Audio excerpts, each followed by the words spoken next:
गवार सध्या खूप चर्चेत आहे, कारण अमेरिकेने भारतावरती टॅरिफ लावले. आता तुम्हाला प्रश्न पडेल की गवार आणि टॅरिफचा काय संबंध? पण त्यात नक्कीच संबंध आहे.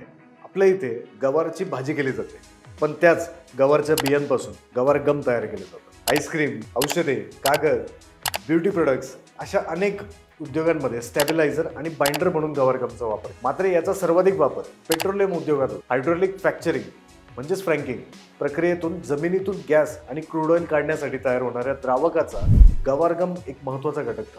भारत हा सर्वात मोठा गवारगमचा उत्पादक आहे, तर अमेरिका त्याचा सर्वात मोठा इम्पोर्टर आहे.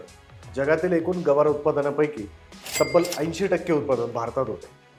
राजस्थान, गुजरात, हरियाणा आणि महाराष्ट्र या राज्यातील उष्ण व कोरड्या हवामानात हे पीक घेतले जाते. भारतात विविध स्वरूपात गवारगम तयार होते आणि त्यापैकी जवळपास 90% एक्सपोर्ट केले जाते. 2023-24 या आर्थिक वर्षात भारतातून 4,17,674 मेट्रिक टन गवारगमची निर्यात झाली. याची किंमत तब्बल 54,165,00,000 अमेरिकन डॉलर्स इतकी होती.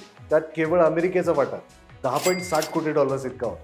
म्हणूनच अमेरिकेने भारतावर टॅरिफ लावल्यामुळे गवारच्या बाजारपेठेवर परिणाम होण्याची शक्यता तज्ज्ञांकडून वर्तवली जाते.